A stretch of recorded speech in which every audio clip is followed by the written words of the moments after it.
મિત્રો તમે કમેન્ટ કરતા હતા ને કે આપણે રાવણાનો રોપો વાવવો હોય તો કઈ રીતનો હોય, તો ભાઈ જો અમે કાલે ગયા હતા વાડીએ, ત્યાં રાવણા લેતા આવ્યા હતા. જો તો આ રાવણામાં છે ને ભાઈ કાંઈ નથી કરવાનું, હાવ સહેલું છે. જે આ રાવણા છે ને ભાઈ એના ઠરિયા કાઢ લેવાના હતા.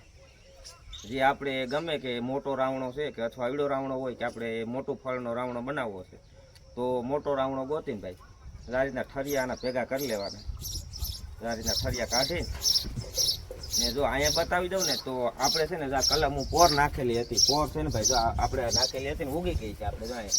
ને અહીંયા માનો ને કે આપણે પોચીને ઉપર કલમો નાખેલી હતી આની અંદર. અત્યારથી આપણે વાવી દીધી છે બધે. પણ જે આપણે રાવણા આપણે એમ થાય કે રાવણો સારો છે ને મોટો છે, મોટા ફળનો રાવણો હોય તો આપણે એને વાવી શકીએ. ને વાવવાનું બીજું કારણ એ કે પાણીવાળી જગ્યા હોય ને પાણી પૂરું મળતું હોય. જો આ રીતનું કે આમાં ટૂંકમાં જ આ ભીનું હોવું જોઈએ જાય એટલે એના કારણે છે ને જે આ રાવણાનો ઠરિયો છે ને ભાઈ તો ઓલો પલરીને પોહીને ઓઈલો થઈ જાય ને ઉગવામાં કાંઈ તકલીફ ના રહીએ.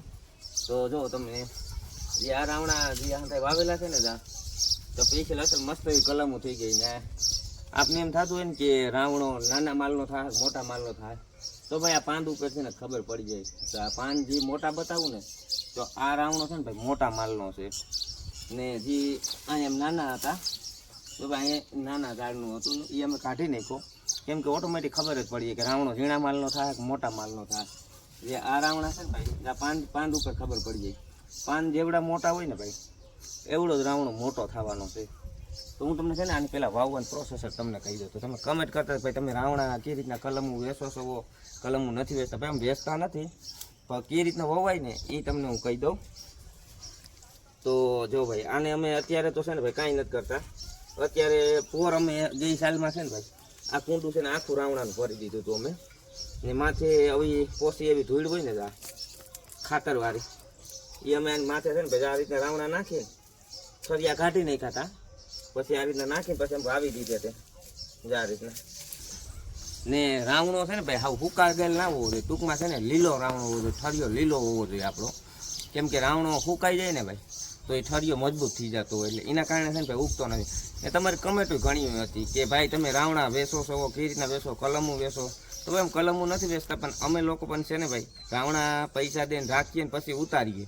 ખેડૂત પાસે તો રાખ્યા હોય ને એના રાવણા હોય એ ઉતારીએ કેમ કે અમે મજૂરી કરતા હોય. તો તમારી કમેન્ટ હતી ને એટલે તમને કહી દીધું કે ભાઈ રાવણાની કલમ છે ને ભાઈ ટૂંકમાં વેસાતી લેવા જાવ તો ખાતરી કરીને લેવી કે રાવણો કેવો છે કેવો નથી. એટલે ખ્યાલ આવે કે રાવણા સારા થાય કે નહીં થાય. એને પૂછવું કે રાવણા ભાઈ મોટા માલના છે કે કેવા છે. પણ અમુક જગ્યા ઉપર એવું થતું હોય કે રાવણો તો સારો હોય પણ જમી અનુકૂળ ના આવતી હોય ને એના કારણે રાવણો છે ને ભાઈ નબળો થાય થોડોક. આપણે ઝીણો રાવણો લાગે કે ઝીણો રાવણો થઈ ગયો તો જમીનને કારણે એવું થતું હોય. પણ અત્યારે જે આપણે રાવણા વાવ્યા ને એ રાવણા હાઈ લેવલની ક્વોલિટીના રાવણા છે. કેમ કે ફળ એવડું હોય ને ભાઈ એ એવડા જ ફળનો રાવણો વાવીએ ને એવડું જ ફળ પાછું થવાનું છે.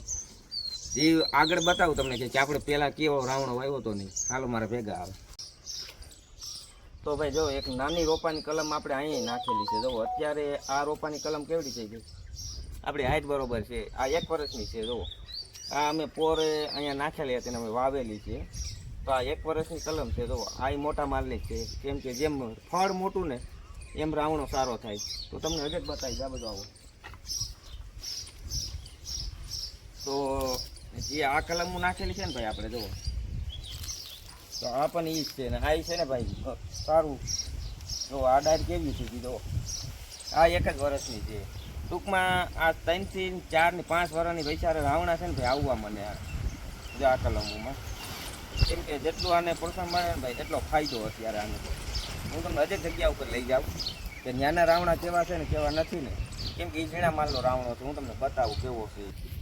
તો ભાઈ જે આ રાવણો બતાવું ને આ કદાચ માની જો ને કે 1.5-2 વર્ષનો રાવણો છે. તો આ કેવડો વધ્યો છે જુઓ. આ વધીને હવે 3 થી 2 વર્ષની અંદર આ ફળ આમાં આવવા માંડશે. કેમ કે આ પેશિયલ છે ને ભાઈ સાણિયા ખાતરમાં ઊભો છે. ને આ આપણે કલમ નાખી દીધી અવડિયા નાની એવી. તો આ કલમ છે ને ભાઈ 1.5 વર્ષની છે.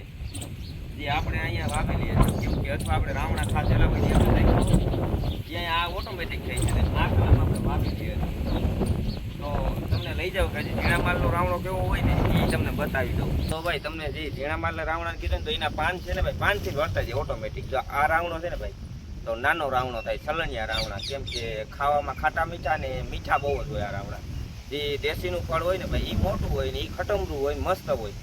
ને જે આ રાવણાનું કહું ને ભાઈ, તો એ રાવણાના પાન છે ને ભાઈ ઓટોમેટિક વર્તાઈ જાય તમને. જે નાના પાન થાય મેં પહેલાં જે બતાવ્યા ને ભાઈ તમને, એ મોટા માલના હતા. તો અમારો વિડીયો ગમ્યો હોય તો કમેન્ટ કરજો ભાઈ કે રાવણાનો વિડીયો કેવો છે કેવો નથી. ને આપણી ચેનલમાં નવો હોય તો સબસ્ક્રાઈબ કરી દેજો, વિડીયો શેર એન્ડ લાઈક કરી દેજો. તો અમારો વિડીયો કેવો લાગ્યો તમે તો એ કમેન્ટ જરૂરથી કરી દેજો અમને.